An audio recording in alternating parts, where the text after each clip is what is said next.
அத்தியாயம் 42. பாபா மகாசமாதி அடைதல்.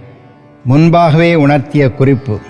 ராமச்சந்திர தாதா பாட்டேல், தாத்யா கோத்தே பாட்டேல் இவர்களின் மரணம் தவிர்த்தல். லட்சுமிபாய் ஷிண்டேக்கு தர்மம் செய்தல். கடைசி நேரம். இந்த அத்தியாயம் பாபா மகாசமாதி அடைதலை விளக்குகிறது. முன்னுரை. இந்த உலக வாழ்க்கையின் பயத்தை குருவின் கிருபை என்ற ஒளி நீக்குவதை முந்தைய அத்தியாயத்தில் கொடுக்கப்பட்டுள்ள கதைகள் காண்பிக்கின்றன. முக்திக்கு வழிவகுக்கின்றன. நமது துன்பத்தை இன்பமாக மாற்றுகின்றன. சத்குருவின் பாதங்களை நாம் எப்போதும் நினைத்து கொண்டிருப்போமானால் நமது துன்பங்கள் ஒரு முடிவுக்கு வருகின்றன. மரணம் தனது கொடுமையை தளர்த்தி விடுகிறது. உலக வாழ்வின் துயரங்கள் நீக்கப்படுகின்றன. எனவே தங்கள் நலத்தை விரும்புவோர்கள் தங்கள் மனங்களை தூய்மைப்படுத்தும் சமர்த்த சாயியின் இந்த கதைகளை கேட்க வேண்டும். ஆரம்பத்தில் ஹேமத் பந்த் டாக்டர் பண்டிட்டின் வழிபாட்டையும் அவர் பாபாவின் நெற்றியில் 3 பட்டைகள் இட்டதை பற்றியும் கூறுகிறார். ஆனால் இது அத்தியாயம் 11 முன்பே கூறப்பட்டு விட்டதால் அது இவ்விடம் நீக்கப்பட்டு விட்டது. முன்பாகவே உணர்த்திய குறிப்பு. வாசகர்கள் இதுவரையில் பாபாவின் வாழ்க்கையை பற்றிய கதைகளை கேட்டார்கள். அவர்கள் தற்போது பாபாவின் மறைவை பற்றி கவனத்துடன் கேட்கட்டும். பாபாவுக்கு 1918ஆம் ஆண்டு செப்டம்பர் மாதம் 28ஆம் தேதி லேசான ஜுரம் கண்டது. ஜுரம் 2-3 நாட்கள் இருந்தது. பின்னர் பாபா உணவு சாப்பிடுவதை நிறுத்தி கொண்டார். அதனால் நாளுக்கு நாள் பலவீனமானார். 17வது நாளன்று, அதாவது 1918ஆம் ஆண்டு அக்டோபர் மாதம் 15ஆம் தேதி மாலை சுமார் 2:30 மணிக்கு பாபா தமது பூத உடலை நீத்தார். தாதா சாஹேப் கபர்டேக்கு புரொஃபசர் நார்கே 1918ஆம் ஆண்டு நவம்பர் 5ஆம் தேதி இடப்பட்ட கடிதம். ஸ்ரீ சாய்லீலா பத்திரிகையின் 1வது ஆண்டு பக்கம் 78 பார்க்க. இதற்கு 2 ஆண்டுகளுக்கு முன்னர், அதாவது 1916ஆம் ஆண்டில் பாபா தாம் இயற்கை எய்துவதை பற்றிய குறிப்பு ஒன்றை கொடுத்தார். ஆனால் அதை அவர்கள் அப்போது புரிந்து கொள்ளவில்லை. அது பின்வருமாறு. விஜயதசமி அன்று தசரா மாலையில் மக்கள் சீலங்கண்ணிலிருந்து, சீலங்கண் என்பது கிராம எல்லைகளை தாண்டுதல், திரும்பி வரும்போது பாபா திடீரென்று கடுமையான கோபாவேசம் அடைந்து தனது தலை அணியையும் கப்னி, லங்கோடு முதலியவைகளையெல்லாம் கடற்றி அவைகளை கிழித்து அவருக்கு முன்னால் உள்ள தூணியில் எறிந்தார். இந்த சமர்ப்பணத்தை உண்டு தூணியில் உள்ள தீ மிக்க ஒளியுடன் எரிந்து பிரகாசிக்கத் தொடங்கியது. பாபா முற்றிலும் நிர்வாணமான நிலையில் அங்கு நின்றார்.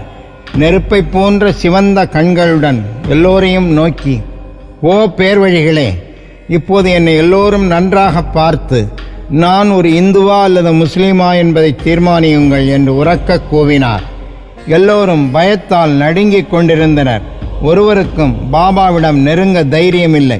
கொஞ்ச நேரத்துக்கு பின் பாபாவின் தொடுநோய் அடியவரான பாகோஜி ஷிந்தே தைரியத்துடன் அவர் அருகில் சென்று லங்கோடை கட்டிவிடும் முயற்சியில் வெற்றி பெற்றார்.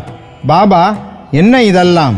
இன்றைக்கு சீலங்கன் தசரா விடுமுறை என்றார். பாபா தமது ஷட்காவை தரையில் அடித்து, இது என்னுடைய சீலங்கன் என்றார்.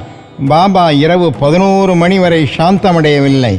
அன்றிரவு சாவடி ஊர்வலம் நடக்குமா என்று அனைவரும் ஐயமடைந்தனர். 1 மணி நேரத்துக்கு பின் பாபா தமது சாதாரண நிலையை திரும்பவும் எய்தினார். வழக்கம்போல அவர் உடையணிந்து கொண்டு முன்னமே விளக்கப்பட்ட விதமாக சாவடி ஊர்வலத்தில் பங்கு கொண்டார். இந்த நிகழ்ச்சியின் மூலம் தசராவே தமது வாழ்வின் எல்லையை கடப்பதற்குரிய சமயம் என்ற கருத்தை அவர் தெரிவித்தார். ஆனால் ஒருவரும் அதன் பொருளை புரிந்து கொள்ளவில்லை. மற்றும் ஒரு குறிப்பாலும் பாபா இதனை உணர்த்தினார்.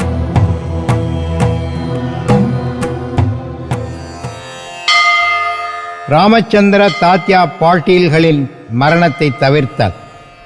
இதற்கு சில நாட்களுக்கு பின் ராமச்சந்திர பாட்டீலுக்கு தீவிரமான காய்ச்சல் கண்டது. அவர் பெரிதும் துன்பமடைந்தார். அவர் எல்லாவித சிகிச்சைகளையும் கையாண்டு குணமேதும் காணாமல் தனது வாழ்விலேயே வெறுப்படைந்து கடைசி வினாடிக்காக காத்து கொண்டிருந்தார். பின்னர் ஒரு நாள் நள்ளிரவு பாபா திடீரென்று அவரது தலையணைக்கு அருகில் நின்றார். பாட்டியில் அவரது பாதங்களை பிடித்து கொண்டு, வாழ்க்கையின் எல்லாவித நம்பிக்கைகளையும் நான் இழந்து விட்டேன். நான் எப்போது சாவேன் என்று எனக்கு உறுதியாக கூறுங்கள் என்றார்.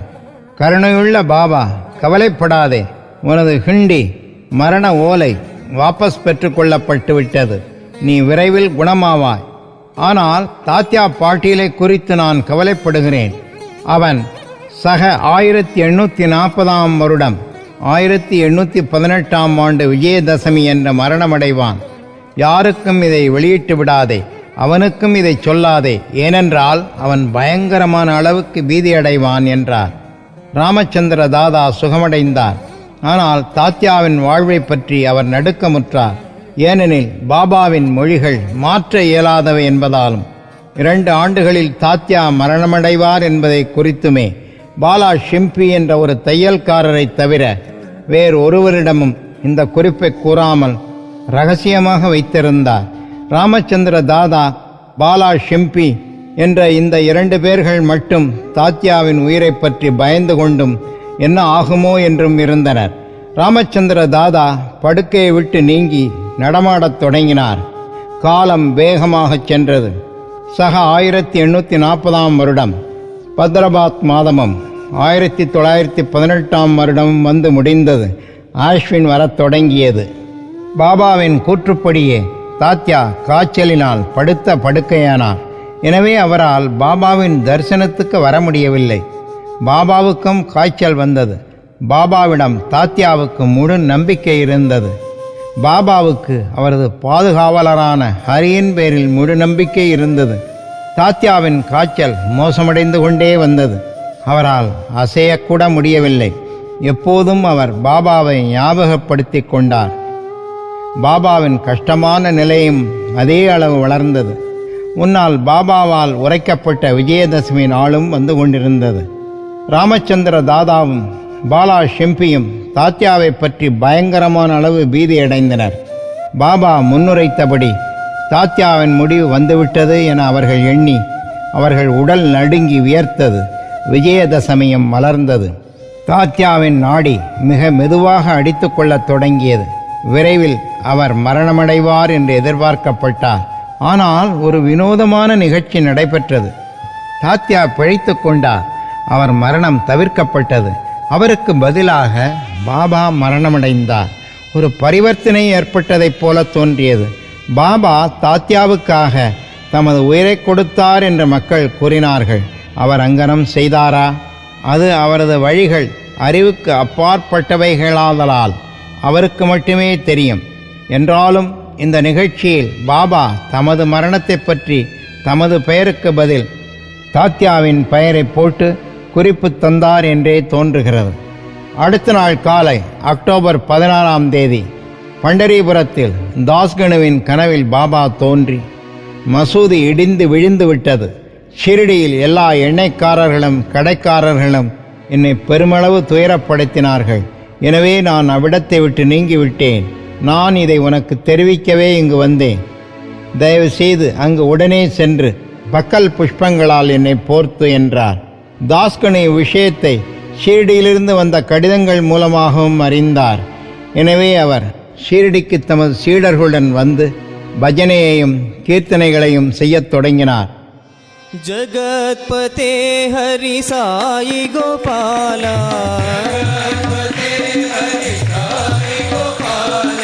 ஜகத்பதே ஹரி சாயி கோபாலா,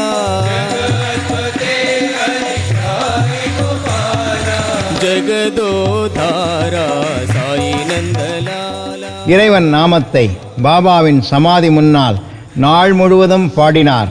ஹரி நாமத்துடன் தாமே ஒரு அழகிய பூமாலை தொடுத்து பாபாவின் சமாதி முன்னர் வைத்து பாபாவின் பெயரால் மக்களுக்கு அன்னதானமும் செய்து வைத்தார்.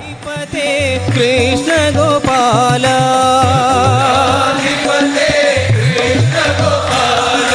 மதுராதிபதே. லட்சுமி பாய்க்கு தானம்.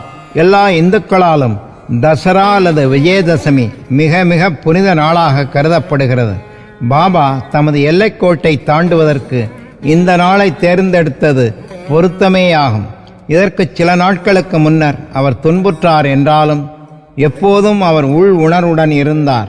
கடைசி தருணத்திற்கு சிறிது முன்னரே எவருடைய உதவியும் இன்றி அவர் நிமிர்ந்து அமர்ந்து நன்றாக காட்சியளித்தார். பாபாவுக்கு அபாயம் நீங்கிவிட்டதென்றும் அவர் தேறி வருகிறார் என்றும் மக்கள் நினைத்தனர். தாம் விரைவில் காலமாகப் போவதை அவர் அறிந்திருந்தார். எனவே லட்சுமிபாயி ஷிந்தேக்கு தாம் ஏதும் தர்மம் செய்ய வேண்டுமென்று நினைத்தார். எல்லா ஜந்துக்களிலும் பாபா வியாபித்திருத்தல். இந்த லட்சுமிபாயி ஷிந்தே ஒரு நல்ல வசதியுள்ள பெண்மணி. இரவும் பகலும் அவள் மசூதியில் வேலை செய்தாள். பகத் மகள்சாபதி, தாத்யா, லட்சுமிபாயி இவர்களைத் தவிர வேறு ஒருவரும் இரவில் மசூதிக்குள் அனுமதிக்கப்படுவதில்லை. ஒரு நாள் மாலை பாபா தாத்யாவுடன் மசூதியில் அமர்ந்து கொண்டிருக்கும் போது லட்சுமிபாயி வந்து பாபாவை வணங்கினாள். பாபா அவளிடம், "ஓ லக்ஷ்மி, நான் மிகவும் பசியாக இருக்கிறேன்" என்றார். அதற்கு அவள், "பாபா, சிறிது நேரம் பொறுங்கள், நான் ரொட்டியுடன் வருகிறேன்" என்று கூறிக்கொண்டே சென்றாள். ரொட்டி காய்கறிகளுடன் அவள் திரும்பினாள். அவற்றை பாபாவின் முன் வைத்தாள். அவர் அதை எடுத்து நாய்க்கு கொடுத்தார். அதற்கு லட்சுமி, "பாபா, இது என்ன? உங்களுக்காக நான் அவசரமாக ஓடி எனது சொந்த கைகளால் ரொட்டி தயாரித்தேன். நீங்கள் அதில் சிறிதேனும் எடுத்துக்கொள்ளாமல் நாயிடம் தூக்கி எறிகிறீர்களே, வீணாக எனக்கு தொல்லை கொடுத்தீர்கள்" என்றாள். அதற்கு பாபா, "ஒன்றுமில்லாததற்காக ஏன் கவலைப்படுகிறாய்? நாயின் பசியை தணிப்பது எனது பசியை தணிப்பது போன்றதேயாம். நாய்க்கும் ஒரு ஆத்மா இருக்கிறது. ஜந்துக்கள் வெவ்வேறாக இருப்பினும், சில பேசினும், சில ஊமையாக இருப்பினும், அவைகள் யாவற்றுமுடைய பசியும் ஒன்றேயாம். பசியா இருப்போர்க்கு உணவு அளிப்பவன் உண்மையிலேயே எனக்கு உணவை பரிமாறுகிறான் என்று நிச்சயமாக அறிந்து கொள்வாயாக. இதை ஒரு ஆதார நீதியாக கருது என்று பதிலளித்தார். இது ஒரு சிறிய சாதாரண நிகழ்ச்சிதான். ஆனால் ஒரு மிக பெரும் ஆத்மீக உண்மையை பாபா அதன் மூலம் முன்னிலைக்கு கொணர்ந்து நிலைநாட்டினார். தினசரி வாழ்வில் அதை நடைமுறைக்கு கொண்டு வருதலை எவருடைய உணர்ச்சியும் துன்புறாத முறையில் எடுத்து காட்டினார். இத்தருணத்திலிருந்து லட்சுமிபாயி அவருக்கு தினந்தோறும் பாலையும் ரொட்டியையும் அன்புடனும் பக்தியுடனும் அளித்து வந்தாள். பாபா அதை ஏற்றுக்கொண்டு பசி தணியும் வரை உண்டார். இதில் ஒரு பகுதியை அவர் ராதாகிருஷ்ண மாயிக்கு லட்சுமிபாயிடமே கொடுத்து அனுப்புவார். அவளும் பாபாவின் மீதியான பிரசாதத்தை உவப்புடனும் மகிழ்ச்சியுடனும் உண்டாள். இந்த ரொட்டி கதையை ஒரு சம்பந்தமில்லாத விஷயமாக கருதக்கூடாது. அது எங்கனம் சாய்பாபா எல்லா ஜீவராசிகளிடமும் வியாபித்து ஊடுருவி இருக்கிறார் என்றும் அவைகளை கடந்தும் இருக்கிறார் என்றும் காட்டுகிறது. அவர் சர்வ வியாபி, பிறப்பற்றவர், இறப்பற்றவர், அழிவற்றவர். பாபா லட்சுமியின் சேவையை நினைவு கூர்ந்தார். அவளை எங்கனம் அவர் மறக்க முடியும்? உடம்பை விட்டு நீங்குவதற்கு முன் தன் கையை பைகளில் போட்டு ஒருமுறை 5 ரூபாயும் மீண்டும் 4 ரூபாயும் மொத்தத்தில் 9 ரூபாய் கொடுத்தார். 9 என்ற எண் 21ஆம் அத்தியாயத்தில் விவரிக்கப்பட்ட 9 வகை பக்தியை பற்றி குறிப்பிடுகிறது. அல்லது சிலங்கன் நேரத்தில் அளிக்கப்பட்ட தட்சிணையாக இருக்கலாம். லட்சுமிபாயி ஒரு வசதியுள்ள பெண்மணி. எனவே பாபா அவளுக்கு குறிப்பால் உணர்த்தி நல்ல அடியார்களுக்கு வேண்டிய 9 வித குணங்களை சொல்லியிருக்கலாம். பாகவதத்தின் 11வது காண்டத்தில் 10வது அத்தியாயத்தில் 6வது பாடலில் 1வது 2வது செய்யுளில் முறையே முதல் 5 குணங்களும் பின் 4 குணங்களும் கூறப்பட்டுள்ளன. பாபாவும் அத்தகைய ஒழுங்கை பின்பற்றி முதலில் 5 ரூபாயும் பின்னர் 4 ரூபாயும் மொத்தத்தில் 9 ரூபாய் அளித்தார். 9 மாத்திரம் அல்ல, ஆனால் பலமுறை லட்சுமிபாயின் கைகளில் 9 ரூபாய் சென்றிருக்கிறது. ஆனால் பாபாவின் இந்த 9ஐ எப்போதும் அவள் நினைவில் கொண்டிருப்பாள். கவனமானவரும் எப்போதும் ஜாக்கிரதையானவருமான பாபா தமது கடைசி தருணத்தில் மற்ற முன்னேற்பாடுகளையும் செய்தார். தமது அடியவர்களுடைய அன்பாலும் பாசத்தாலும் சிக்கிக்கொள்ளாதபடி அல்லது பிணிக்கப்படாதபடி அவர்கள் எல்லோரையும் அவர் நீங்கச் சொல்லி ஆணையிட்டார். காக்கா சாஹேப் தீட்சத்தும் பாபு சாஹேப் பூட்டியும் பாபாவிடம் கவலையுடன் காத்திருந்தார்கள். ஆனால் பாபா அவர்களை வாதாவுக்கு போய் உணவுக்கு பின் வரும்படி கூறினார். பாபாவின் சன்னிதானத்தை விட்டு அவர்கள் நீங்க முடியவில்லை. எனினும் பாபாவுக்கு கீழ்ப்படியாமலும் இருக்க முடியவில்லை. எனவே அவர்கள் சுமை நிறைந்த மனதுடன் வாதாவுக்கு சென்றார்கள். பாபாவின் நிலை மிகவும் மோசமாகியுள்ளது என்பதை அவர்கள் அறிவார்கள். அதனால் அவரை அவர்களால் மறக்க முடியவில்லை. அவர்கள் உணவுக்காக அமர்ந்தனர். ஆனால் அவர்கள் மனம் எங்கேயோ இருந்தது. அது பாபாவுடன் இருந்தது. அவர்கள் சாப்பிட்டு முடிக்கும் முன்பாக பாபா பூத உடலை நீத்துவிட்டார் என்ற செய்தி வந்தது. தங்கள் உணவை விட்டுவிட்டு மசூதிக்கு ஓடினார்கள். பயாஜி கோத்தேயின் மடியில் இறுதியாக படுத்திருந்ததைக் கண்டார்கள். அவர் தரையில் விழவில்லை. தமது படுக்கையிலும் அவர் படுத்திருக்கவில்லை. ஆனால் அமைதியாக தமது இருக்கையில் அமர்ந்து கொண்டே தமது சொந்த கைகளாலே தர்மம் செய்து கொண்டே தமது பூத உடலை உதறி எறிந்தார். ஞானிகள் ஒரு குறிப்பான காரணத்துடன் இந்த உலகிற்கு வருகை தருகிறார்கள். அது நிறைவேறிய பின் அவர்கள் வந்த மாதிரியாகவே அமைதியாகவும் எளிதாகவும் இயற்கை எய்துகிறார்கள். ஸ்ரீ சாயியை பணிக. அனைவருக்கும் சாந்தி நிலவட்டும்.